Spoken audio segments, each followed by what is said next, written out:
Soybean हमीभाव मिळवण्यासाठी नाफेडद्वारा खरेदी केंद्र सुरू करावे या मुख्य मागणीसह इतर मागण्यांसाठी शेतकरी संघटनेच्या वतीने आज 4 सप्टेंबर तहसील कार्यालयावर बैलगाडी मोर्चा काढण्यात आला।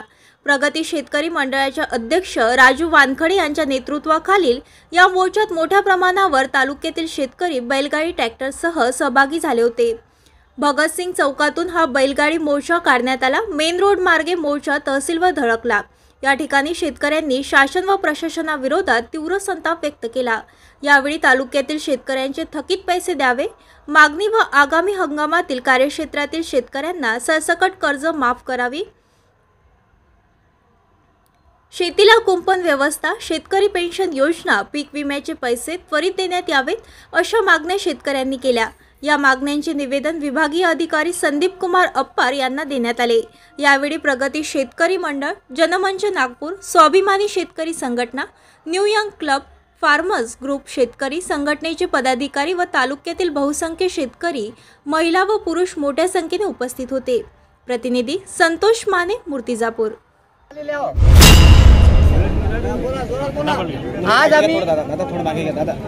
आज आम्ही सर्व शेतकरी लोक मूर्तिजापूर तालुक्यातील आपल्या सोयाबीनला 6,000 रुपये भाव शासनाकडून मिळालाच पाहिजे व हमी भावाचा कायदा या देशात लागू झाला पाहिजे म्हणून इथं साखळी उपोषण सुरू केलं आहे। या साखळी उपोषणाच्या संदर्भात माहिती देताना सरळ सांगितले की बा शेतकऱ्यांना जर हमी भावानं खरेदी शासन करत नसेल तर हे आता आज जे साखळी उपोषण सुरू झालं आहे हे हमी भावाचा कायदा व साखळी हमी भावाने खरेदी सुरू होईपर्यंत इथं चालणार आहे। मूर्तिजापूर तालुक्यातील 100 गावातील शेतकरी या उपोषणात दर दिवशी येऊन बसणार आहेत। आज फक्त या आंदोलनाची सुरुवात आहे व या देशातील शेतकऱ्यांना जसे कोट्याधीश आमदार खासदार यांना पेन्शन आहे त्याप्रमाणे या गरीब शेतकरी शेतमजुरांना मासिक 10,000 रुपयाची पेन्शन मिळालीच पाहिजे। या गोष्टीसाठी आजच्या आंदोलनाचा मुद्दा आहे। त्याच्यानंतर पीक विम्याची रक्कम मिळाली पाहिजे। त्यानंतर तार कंपाऊंड वन्य प्राण्याच्या बंदोबस्तासाठी तार कंपाऊंडची स्कीम शासनाने राबवून या शेतकऱ्याला शेतीचं संरक्षण दिलं पाहिजे व या सर्व जीएसटी रद्द करून या अशा अनेक माध्यमासाठी आम्ही आज इथपर्यंत आलेलो।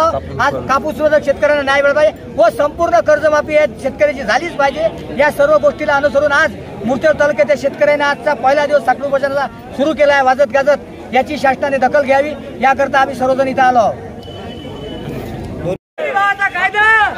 ताज्या बातम्या आणि घडामोडी बघण्यासाठी महाराष्ट्र मेल या चॅनलला लाईक आणि सबस्क्राईब नक्कीच करा।